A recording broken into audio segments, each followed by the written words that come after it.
Well, thank you for this invitation to be with you all again. It's been a little while. Um, I had some health issues for a little while that kind of set me back a bit with some eye eye kind of issues. So I've had like 9 surgeries in my eyes in the past 2 years. But anyway, that's what that is. Um, but it's also left me with not such a good ability to read. So so I'll just keep that in the background if you hear me stumbling around. I'll blame it on my eyes. I'm going to start with um,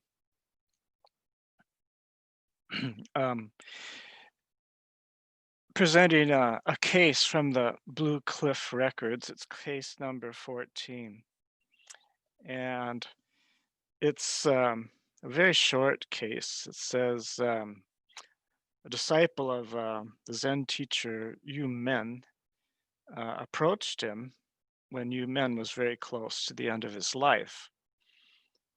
And he asked his teacher, he says, what are the teachings of a whole lifetime? Yu Men said, an appropriate response. That's it. That's the end of the story. I um, I think as a Zen person, I think, gosh, isn't there a little bit more than that? To all this practice we do for years and years and years. But if we think more diligently about that and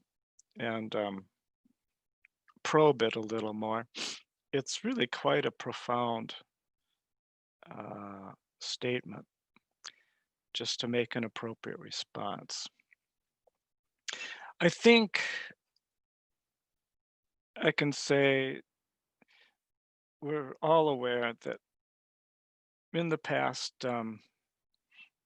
year or two or whatever, it seems like we've all been under quite a bit of stress, um, maybe especially in the past year. Just to acknowledge that, we no doubt the COVID thing is wearing on us. No doubt, I think for most of us, the election matter is is working on us, and then also the um, the issues around race that have come up, which began in Minneapolis. I mean, no, they didn't begin, but it just there was something that sparked it off in it to a new level. So how do we make an appropriate response in the midst of all these challenging circumstances? And I think there's such a wide variety of levels that this, for me, that I contemplate this on. It could be so simple as something like, well, I've eaten my meal, and now the next thing to do is wash the dishes. That's just like uh, the appropriate response.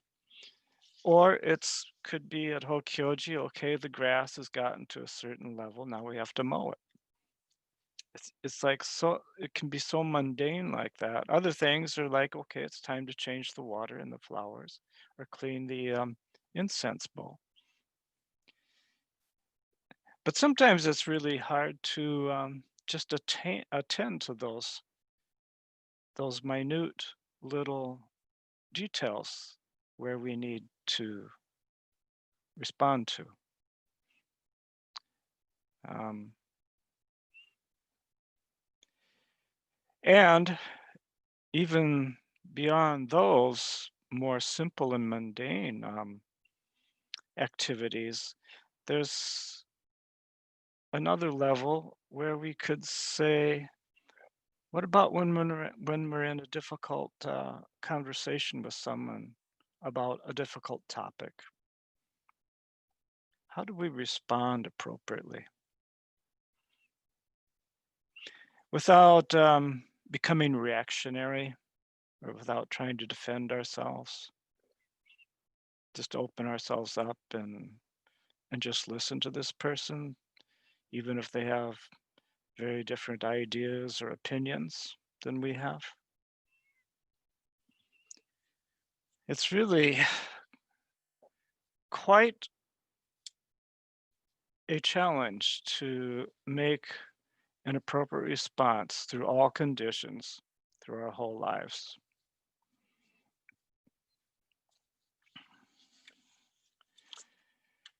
But I think making this kind of effort continuously is just about the most profoundly loving, kind, and compassionate action that we can do.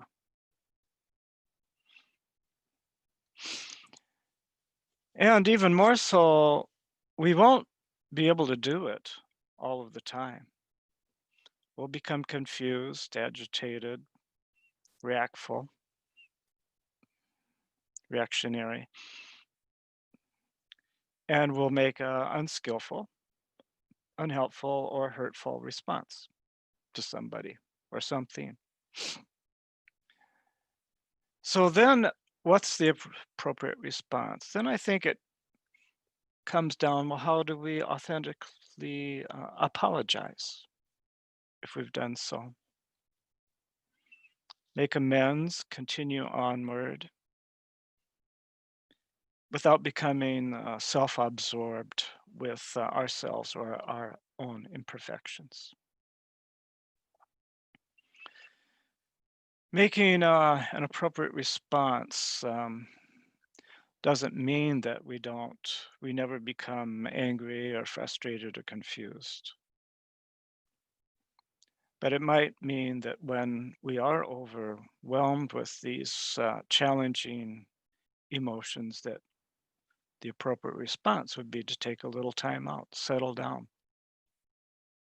before we do or say anything.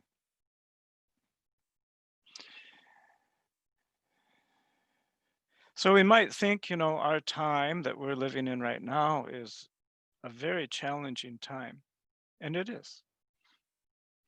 However, we can study a little bit of history and look at the times that Dogen lived in and the times that Shakyamuni Buddha lived in.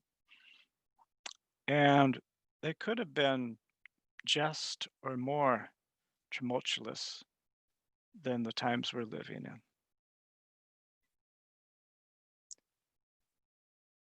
Probably, I'm guessing, more so. So by what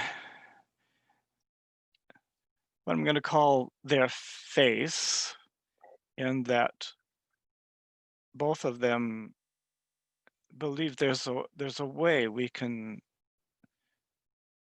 address this deep suffering in our lives.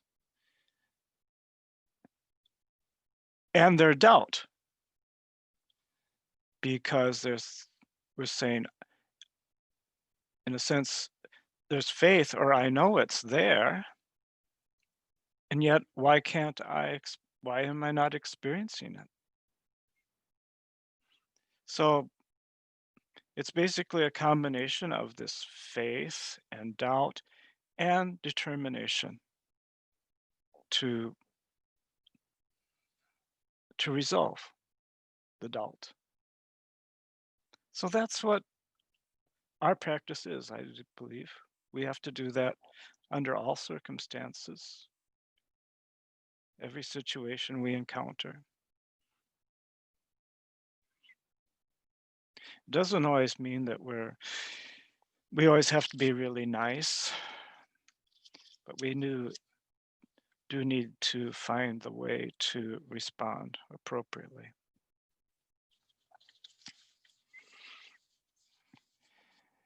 In the Fukan Zazengi, Dogen says, the way is perfect and all-pervading. How could it be contingent on practice and realization? The true vehicle is self-sufficient. What need is there for special effort? What I believe this indicates is Dogen's suffering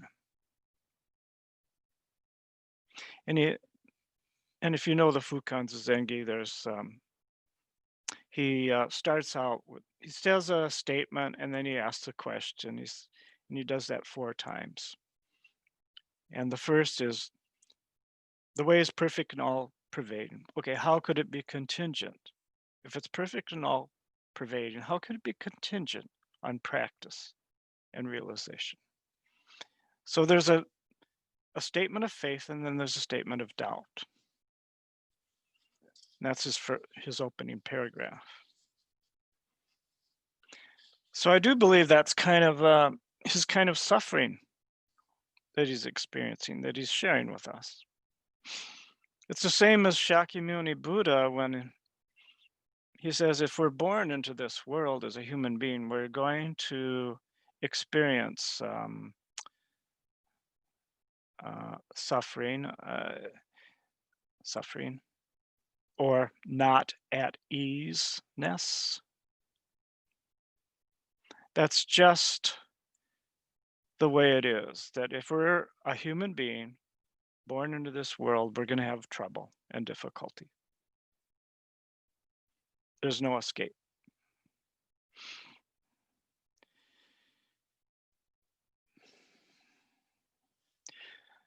So we can be grateful in some ways that we've been born into this world as human beings.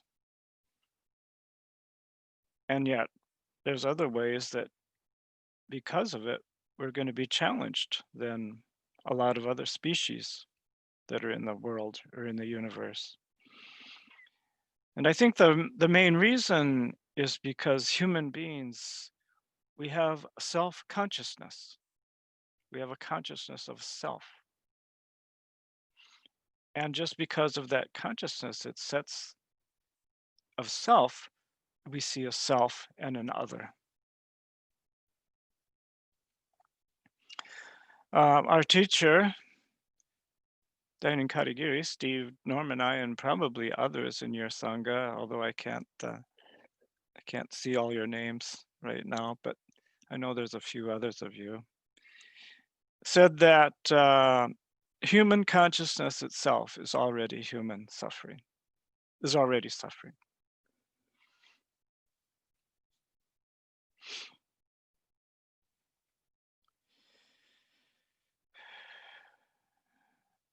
Dogen says in the Genjo Koan, to study the way is to study the self. This means we need to become very intimate with everything that's going on inside of ourselves, our whatever we're feeling, thinking, experiencing, either being pleasant or unpleasant.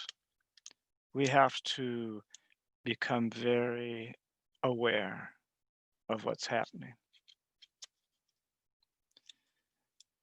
And if it's pleasant, we try not to just chase after that pleasant feeling. If it's not pleasant, we try not to push it away. We just experience it, whatever it is. That's one of the places where we learn how to do that the best is in Zazen. However, that practice of Zazen, as Dogen also says, he says it's not an exclusive activity. So that can transfer into like just having a difficult conversation with a person. Same practice. How do you just be there, be present with all the difficult things that might be arising and not try to push it away?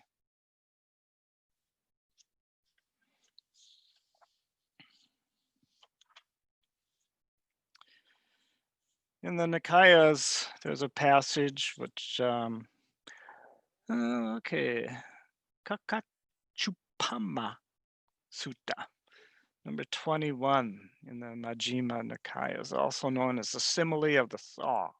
All right, so I'm going to read a paragraph for you.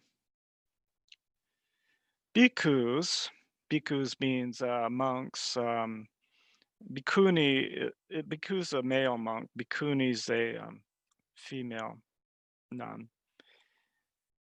So this time he was talking to his male students, male monks. So bhikkhus, some bhikkhu is extremely kind, extremely gentle, extremely peaceful, so long as disagreeable courses of speech do not touch him.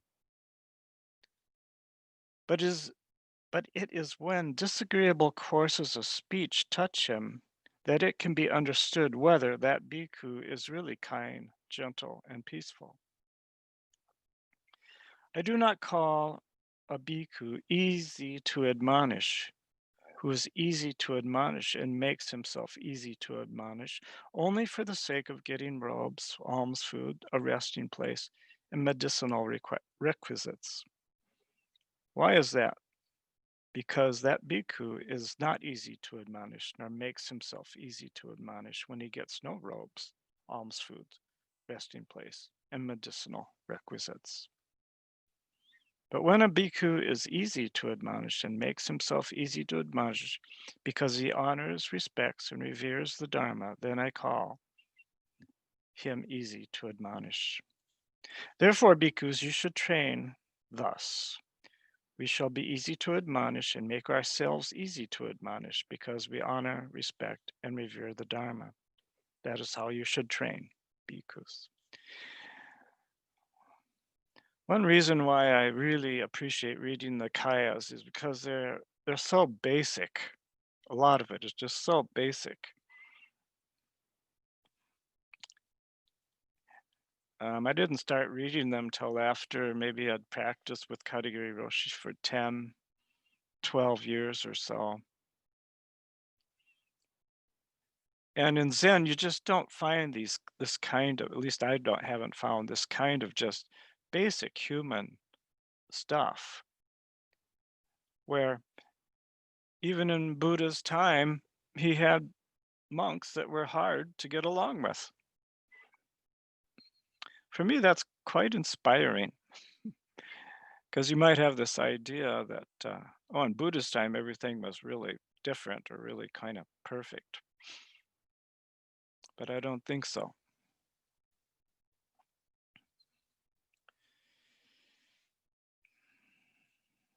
I had a conversation once, it was at MCMC, and I was sitting doing a little office work downstairs, and Katagiri Roshi happened to come down the stairway and saw me working and just said hello, how are you today, whatever. I said, I'm fine, fine. And then I went in to say, I've been reading the Nikayas. And as far as I don't know of any time Katagiri Roshi ever talked about the Nikayas. Uh, but in the course of his study, he was aware of them, and and I just told him how much I was appreciating them, and his response was, "Yes, yes, I do too. You really feel the human side of the Buddha, the down to earth side." He didn't say that. He just said the human side.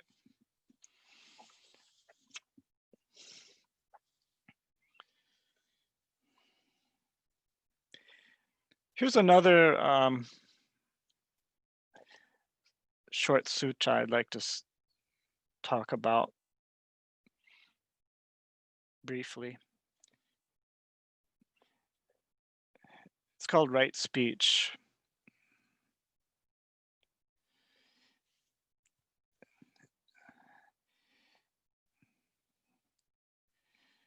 So Buddha was talking to some prince, and he said, "Prince, such speech as the Tathagata knows to be untrue, incorrect, and unbeneficial, and which is also unwelcome and disagreeable to others, such speech the Tathagata does not utter. Such speech as the Tathagata knows to be true and correct, but unbeneficial, and which is also unwelcome and disagreeable to others, such speech the Tathagata does not utter." Such speech as the Tathagata knows to be true, correct, and beneficial, but which is unwelcome and disagreeable to others. The Tathagata knows the time to use such speech. Such speech as the Tathagata knows to be untrue, incorrect, and unbeneficial, but which is welcome and agreeable to others, such speech the Tathagata does not utter. Such speech as the Tathagata knows to be true and correct, but unbeneficial, and which is welcome and agreeable to others, such speech the Tathagata does not utter.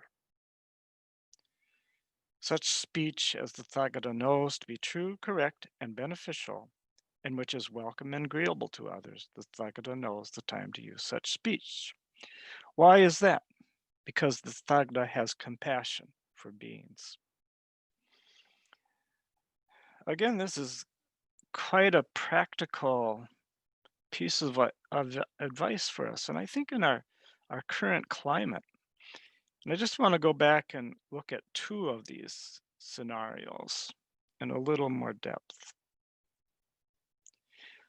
The first one is the Tathagata knows such speech as the Tathagata knows to be true, correct, and beneficial, but which is unwelcome and disagreeable to others. Tathagata knows the time to use such speech. So it's true, correct, and beneficial, but it's disagreeable and unwelcome. That doesn't mean that it's thought that we're going to say such speech at that time, but we will find the right time when it might be welcome. And the other one is even a little more interesting, I think. Such speech that Tathagata knows to be untrue, incorrect, and unbeneficial, but which is welcome and agreeable to others, the Tathagata doesn't say. I think that can be quite kind of relevant to our time.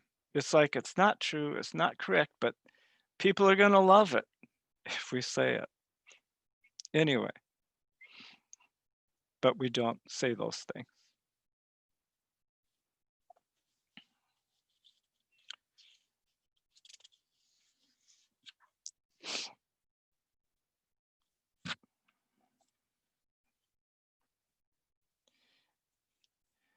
I've been thinking for quite a number of years, just at Hokyoji, maybe we just study right speech for the next 5 years.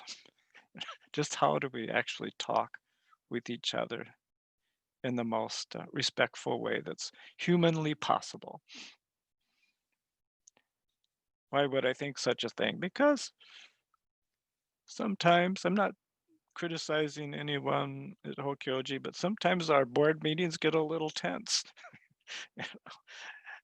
and different tempo, Sometimes it's just, I can see where we're having trouble speaking with each other. I think beneath our speech there's something else going on.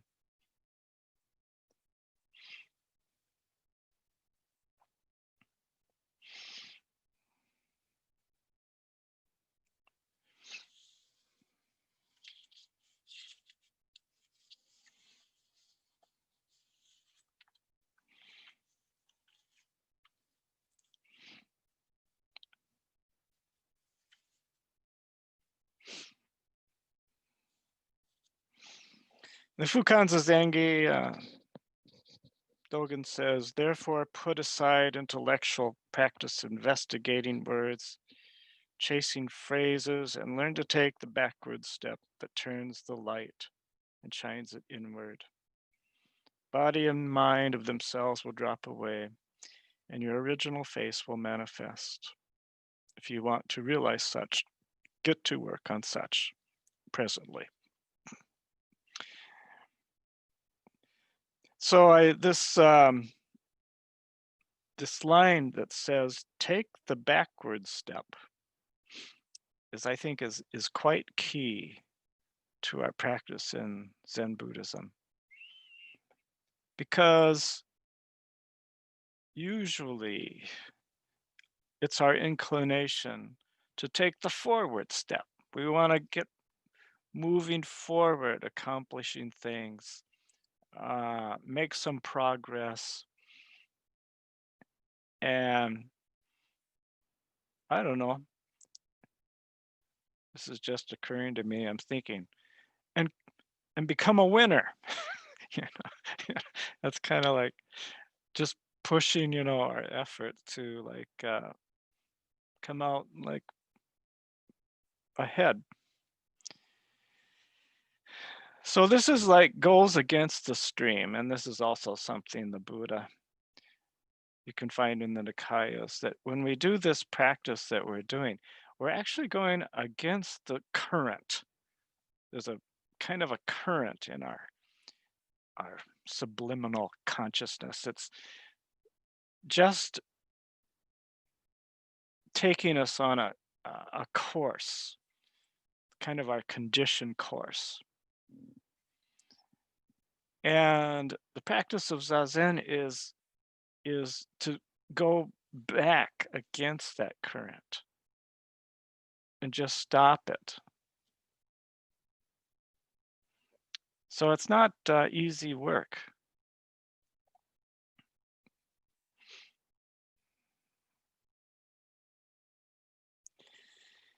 He goes on to say,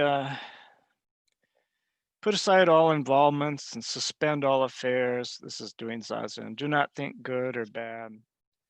Do not judge true or false. Give up the operations of mind, intellect, and consciousness. Stop measuring with thoughts, ideas, and views. Have no designs on becoming a Buddha.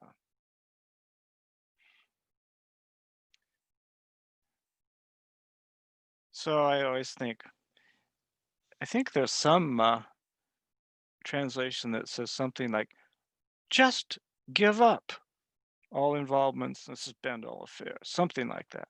Just that's all you got to do. And I think, oh yeah, that's it. Just give up all your involvements, suspend all affairs. Don't judge true or false. Give up all the operations of the mind, of your intellect. That's all you have to do. Nothing too special. Stop measuring with thoughts, ideas, and views. Then finally, he says, have no designs on becoming a Buddha. It took me a little while to figure out what I think he meant by that, because I think it's not until our minds really kind of quiet down that we experience just how our like intense desire to become a Buddha is. But right when that moment occurs, when we're actually becoming quiet, we see something start to emerge, our longing again to become a Buddha, become something special. It's very subtle, but we can see that's the beginning again of this just craving for something to be different than the way it is. Because maybe we don't think that I'm a Buddha.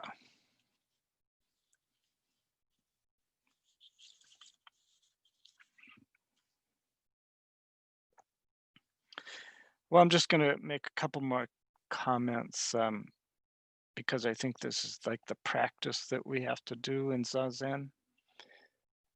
And I really appreciate this sentence where it says, why leave behind the seat in your own home to wander in vain through the dusty realms of other lands? So this is exactly what happens in Zazen, I think. We're just sitting right in our home, which is right on the cushion, wherever we are. That's our home. But we wander through the dusty realms of other lands. That's our imagination just wandering around. And we're leaving that home right there. Why do that? Why do we do that? We're not completely satisfied with just this moment as it is. We believe there's got to be something more than just this. And so we create it with our imagination.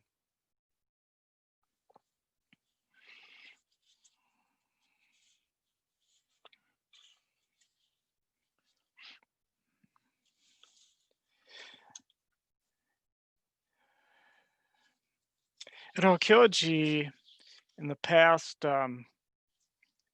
year, we've been studying the Brahma vaharas. And what that means is it's Brahma Vihara means dwelling in the divine abodes. Vihara is like a dwelling place. And yeah, so it just means like it could be like a monastery or something. And then Viharas, no, excuse me, the Brahma is the divine abodes. So you're dwelling in the divine abodes. But these divine abodes are not really something too mystical. The first one is just boundless friendliness. And I think we're all pretty aware that the Dalai Lama has said, my religion is just kindness. It seems like it should be something more special than that, but it's just being kind to all people and things.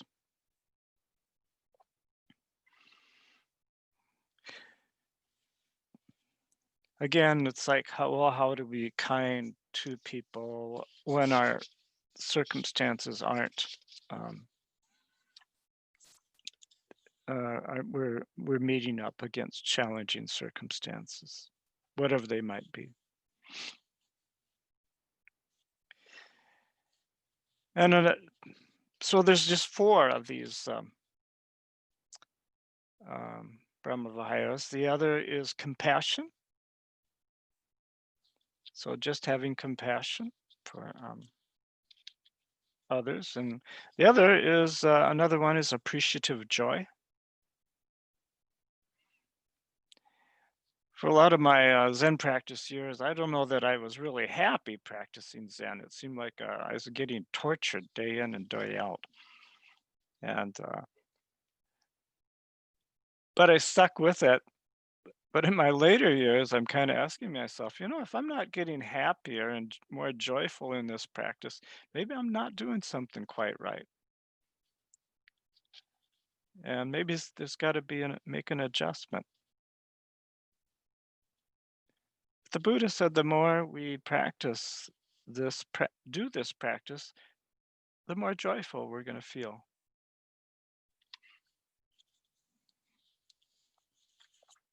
Lastly, is of those is equanimity. Equanimity. It does seem to me like if we're going to make a difference in this world, we have to develop a mind that embraces equanimity. We can't go out and say angry things, do angry things uh, to others because they don't believe the same way we do. So how do we face those difficult situations that we encounter with equanimity? Hokyoji started we do Zoom, I'm sure you do too, Zoom Zazen now. And we've changed our morning service from reciting the Heart Sutra to the Metta Sutta. And I'm going to just tell you, share with you a few lines from the Metta Sutta. It's very short. It takes like probably 6 minutes to read, but I'm only going to read about two or three, about a third, maybe a third of it. Just little lines. Again, it's nothing too fancy.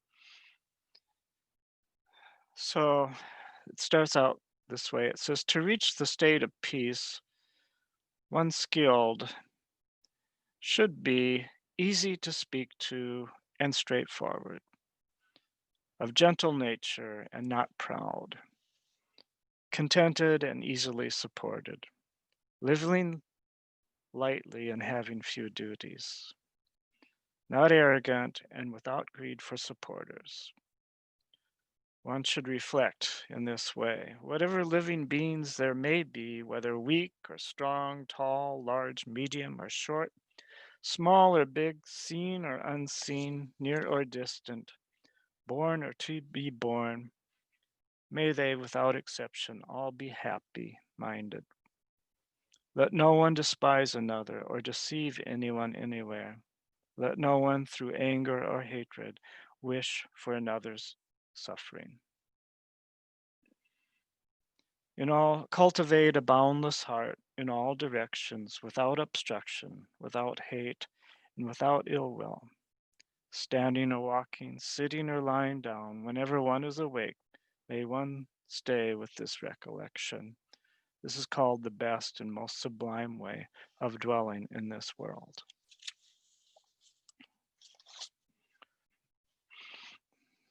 I've given 2 or 3 Zoom talks, and I've heard a couple others. And it seems like an hour-long talk is just too long on Zoom. So I'm done.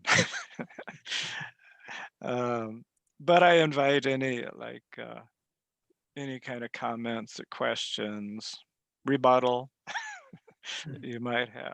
So I think I know we want to end by 11, but we don't have to go to 11. But it's just it's up to you now what you want to. So maybe Jed, you can kind of coordinate, or I don't know quite how this works, if someone wants to make a comment or have a question. Sure. Yeah, thanks. And I'll just keep an eye out for those blue hands to show up in the participant list. If you're new to that and you want to raise your hand, all you do is click on the participants icon at the bottom, and then a list of all the participants shows up. And at the bottom of that, there's a little icon for you to raise your hand. So there's So 65 participants. Mm-hmm. Oh, wow. Okay. Didn't know that. You might get some good rebuttals here. We'll see. Yeah, who knows? Yeah, maybe I shouldn't have said that.